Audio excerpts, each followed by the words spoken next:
In 1968, audiences around the world were drawn into a story that was as haunting as it was romantic. Mayerling, directed by Terence Young. On the surface, the film tells the tragic love story of Crown Prince Rudolph of Austria and the young Baroness Maria Vetsera. But beneath its elegant costumes, candlelit ballrooms, and sweeping orchestral score lies a tale of political despair, imperial decay, forbidden passion, and one of the most mysterious deaths in European royal history. Mayerling isn't just a historical romance, it's a cinematic autopsy of a dying empire. We're uncovering 20 hidden facts about Mayerling, 1968, the kind of details you won't find in standard reviews. These are the stories behind the story, and once you know them, you'll never watch Mayerling the same way again. Fact 1. The real Mayerling tragedy was even darker than the film. The film Mayerling already feels tragic, but the real historical event was far more disturbing. In January 1889, Crown Prince Rudolph, the only son of Emperor Franz Joseph, was found dead alongside his teenage lover Maria Vetsera at the Mayerling hunting lodge. Officially, the monarchy announced that Rudolph had suffered a sudden illness and died alone. That story collapsed almost immediately. In reality, Rudolph had shot Maria and then himself, an act that shook Europe to its core. Suicide was considered both a mortal sin and a political disaster for a Catholic empire. The monarchy went to extreme lengths to conceal the truth, destroy evidence, and rewrite history. The film hints at this deception, but it softens the brutality to preserve its romantic tone. What viewers don't see is the full scale of the imperial cover-up, including falsified autopsy reports and secret reburials ordered by the emperor himself. Fact 2. Omar Sharif's casting was politically symbolic. Omar Sharif was not the obvious choice to play an Austrian crown prince. In fact, casting an Egyptian actor in the role was controversial at the time, but this decision was deeply intentional. Director Terence Young wanted Rudolph to feel like an outsider within his own empire, emotionally, politically, and culturally. Sharif's darker features and brooding presence subtly reinforced Rudolph's alienation from the rigid, pale aristocracy surrounding him. He doesn't blend in, he stands apart. That visual contrast mirrors Rudolph's political beliefs, which clash sharply with his conservative father's rule. In many ways, Sharif wasn't just playing Rudolph, he embodied the idea of a man who doesn't belong to the world he was born into. Fact 3. Catherine Deneuve's performance was designed to feel emotionless. Many viewers describe Catherine Deneuve's Maria Vetsera as distant or emotionally restrained. But this was not a flaw, it was a carefully crafted choice. Deneuve and Terence Young deliberately portrayed Maria as eerily calm, almost detached, even as she moves toward her own death. Historical letters written by the real Maria Vetsera suggest she viewed her fate as inevitable and even romanticized it. The film reflects this by making her appear less like a passionate lover and more like a willing sacrifice. Her stillness contrasts with Rudolph's emotional volatility, reinforcing the idea that she has already accepted death long before they reach Mayerling. Fact 4. The film softens Rudolph's political radicalism. In reality, Crown Prince Rudolph was far more politically dangerous than the movie suggests. He openly supported constitutional monarchy, press freedom, and minority rights ideas that threatened the foundation of the Austro-Hungarian Empire. He even published anonymous articles criticizing imperial policies. The film hints at Rudolph's frustration, but avoids portraying him as a true revolutionary. This was a conscious decision. In the Cold War climate of the late 1960s, filmmakers were cautious about glorifying rebellion against established power. As a result, Mayerling presents Rudolph as a tragic idealist rather than a genuine political threat. Fact 5. Terence Young used romanticism as a disguise. Director Terence Young, best known for launching the James Bond franchise, used romance as a Trojan horse. On the surface, Mayerling looks like a lush period love story. But beneath that beauty lies a scathing critique of authoritarian rule and emotional repression. The ornate palaces feel suffocating. Military uniforms dominate social spaces. Conversations are whispered, never spoken freely. Love becomes an act of rebellion. by wrapping political despair in romance, Young made the film palatable while still delivering a deeply subversive message. Fact 6.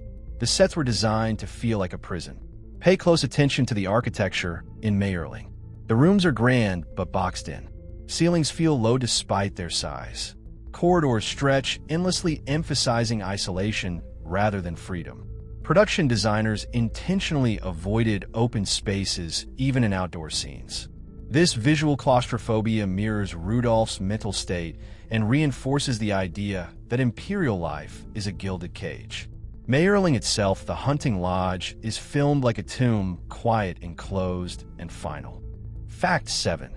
The hunting motif is a metaphor for fate. Hunting imagery appears repeatedly throughout the film: rifles, antlers, hunting lodges, military drills. This is no coincidence. Rudolph is both hunter and prey. Historically, Mayerling was a hunting retreat. Symbolically, it becomes the place where Rudolph is finally cornered by fate, politics, and his own despair. The Empire hunts him through expectations while he hunts escape through love and death. Fact 8. The film avoids naming suicide directly. Despite depicting a suicide pact, the film rarely uses explicit language around death. This mirrors how the real Austrian court avoided acknowledging the truth. Even in 1968, royal suicide remained a sensitive topic in Europe. By keeping the act poetic and indirect, the film echoes the historical silence imposed by the monarchy itself. Fact 9. Maria Vetzera was only 17 in real life. One of the most uncomfortable truths hidden by the film is Maria Vetzera's age. In reality, she was just 17 years old when she died. Casting Catherine Deneuve, who was older, was a deliberate move to avoid controversy. This decision reshapes the narrative from scandal to romance. But it also erases the disturbing power imbalance between a crown prince and a teenage girl, a reality that complicates the myth of Mayerling far more than the film allows. Fact 10. The emperor is portrayed as cold, but reality was worse. Emperor Franz Joseph appears distant and rigid in the film. Historically, his response to Rudolph's death was devastatingly cold. He ordered immediate secrecy, restricted funeral rites, and prioritized political stability over personal grief. The film hints at this emotional brutality, but historical records show an even harsher reality.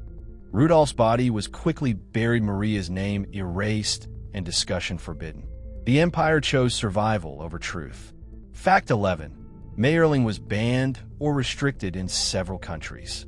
Due to its themes of royal suicide, sexual scandal, and political dissent, Mayerling faced censorship issues in multiple countries. Some cuts removed references to suicide or softened dialogue criticizing the monarchy. Ironically, these censorship efforts mirrored the historical censorship surrounding the real Mayerling incident, proving the story was still dangerous nearly 80 years later. Fact 12. The film's music foreshadows death. The score of Mayerling is mournful from the very beginning. Even romantic scenes carry a sense of doom. This wasn't accidental. Composer Francisla intentionali avoided triumphant melodies. The music constantly reminds viewers that this love story has no future, only an ending. Love is never hopeful, it's fatalistic. Fact 13. Sharif considered this one of his most personal roles. Omar Sharif later admitted that playing Rudolph emotionally drained him. Unlike his heroic roles, this character offered no redemption. Sharif saw Rudolph as a man crushed by history, something he personally related to during a period of political turmoil in the Middle East. That emotional identification adds authenticity to his performance. Fact 14. The film suggests destiny, history suggests despair. The movie frames the lovers' deaths as destiny. But historians argue Rudolph suffered from severe depression, substance abuse, and political isolation. By romanticizing the ending, the film transforms mental illness into poetic fate, a choice that makes the story beautiful but less honest. Fact 15. Mayerling marked the end of old-style historical epics. By the late 1960s, audiences were moving away from traditional period dramas. Mayerling arrived at the tail end of that era. Its somber tone and lack of heroic triumph reflected changing cultural attitudes. Cynicism, disillusionment, and rebellion defined the time. Fact 16. The film influenced later tragic romance cinema. Elements of Mayerling can be seen in later tragic romances like Romeo and Juliet, Titanic, and The English Patient, where love is inseparable from death. The idea that romance reaches its peak only at the moment of destruction owes much to Mayerling's cinematic legacy. Fact 17. The title refers to a place and a curse. Mayerling became synonymous with royal doom.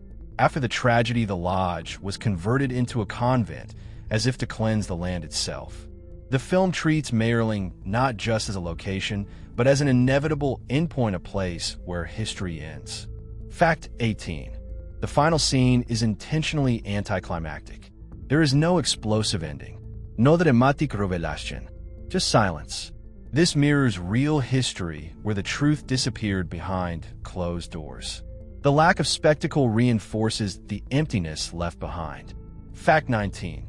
The film is more about power than love. Despite its romantic reputation, Mayerling is fundamentally a film about power, who holds it, who loses it, and who is destroyed by it. Love is simply the spark that ignites a much larger collapse. Fact 20. Mayerling remains unsettling because it refuses closure. Unlike many historical dramas, Mayerling doesn't explain everything. It leaves questions unanswered. That uncertainty mirrors the real tragedy, a mystery still debated over a century later. Mayerling endures because it tells us something timeless. When systems refuse to change, people break. When power silences truth, tragedy becomes inevitable. This isn't just a royal love story. It's a warning whispered through silk shadows and silence. If you enjoyed deep dives into classic cinema, hidden histories, and the stories Hollywood didn't want to tell, like the video, subscribe for more classic film documentaries, and comment below. Do you see Mayerling as romance or as political tragedy?